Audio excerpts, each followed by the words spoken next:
भारत में इतना धर्म है और सब तीर्थंकरों का जन्मभूमि है यहाँ पे, जैसे कि आज हमने सुबह भी सुना था और हम जानते भी हैं, फिर भी यहाँ समस्याएं भी बहुत हैं। और विदेशों में धर्म नहीं है, फिर भी वहाँ वैभव ज़्यादा है।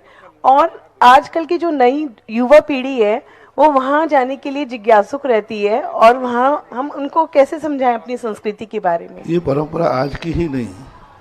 आप पिक्चर तो कभी देखे होंगे, हाँ जी।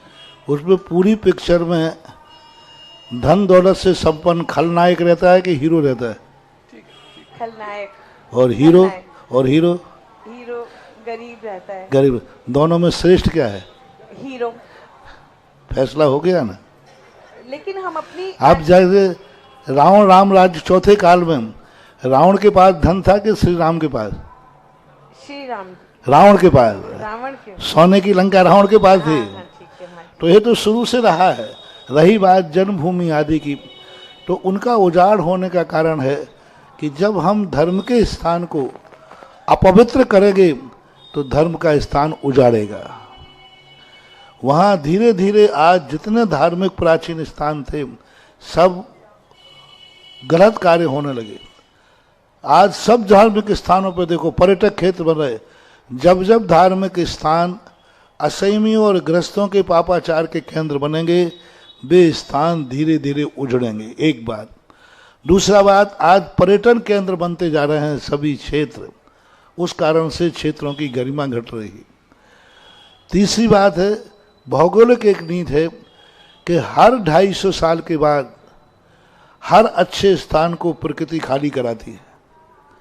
250 साल के बाद खाली कराना शुरू करती है और 500 साल के अंदर अंदर वह स्थान को पूर्ण खाली कराने का प्रयास कर दिया।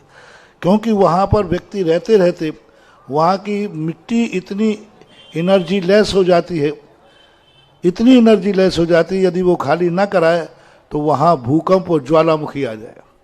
तो प्रकृति ने खुद सिस्टम बनाए हैं कि 500 साल के अंदर अंदर कोई नगर, कोई क्षेत्र नियम से उजड़ेगा।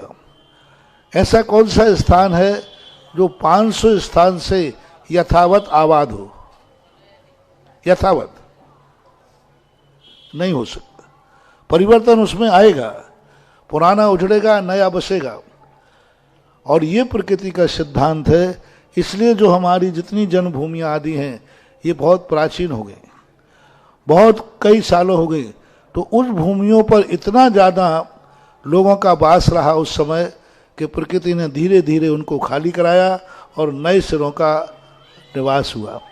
रही बात विदेशों से घूमने की बात, जो है वह व्यक्ति वही घूमता है जिसके रावण की संस्कृति जो पकड़ता है, उसको इस प्रकार के घूमने का भाव आता है। लेकिन राम की संस्कृति जब होती है तो राम भी लंका जाते हैं, लेकिन वहाँ की संस्कृति को ग्रहण नहीं करते, वहाँ से ज्ञान लेकर के आते हैं, कुछ सीख करके आते हैं। तो ज्ञान कहीं भी प्राप्त हो ले लेना चाहिए, लेकिन संस्कार अपने मूल स्थान के नहीं छोड़ना चाहिए।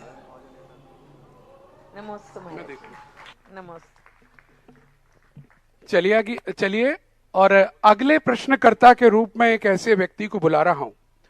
आज पूरा भारत देख रहा, और वैसे यह सबसे पॉपुलर अगर कोई प्रोग्राम अगर जैन समाज या जैनेतर समाज में है तो वो है जिज्ञासा समाधान। और हमारे बीच में एक शख्सियत आई हुई है जो वैसे बहुत मीठा बोलती हैं, लेकिन जब वो कुछ कहती हैं तो लोग चिड़चिड़ा जाते हैं और अक्सर कहते हैं वो टोपी वाला। और हमारे बीच में एक टोपी वाले आए हुए हैं। मित्रों, बड़ी प्रसन्नता का विषय है, जिन्होंने डिजिटल जर्नलिज्म में क्रांति मचाई है। ऐसे महालक्ष्मी चैनल के श्रीमान शरद जी जैन को आमंत्रित करूंगा अगले प्रश्न के लिए। लेकिन तालियां काफी नहीं है मित्रों, जोरदार तालियां बजाइएगा। गुरुवर के चरणों में बारंबार नमन, नमोस्तु नमोस्तु नमोस्तु। और लगो गुरुवर आपको इच्छा में। गुरुवर, शहंशाह के इस ताज ने इस जंगल के नाच को बहुत दिन देख लिया है। अब वक्त है इंतजार का।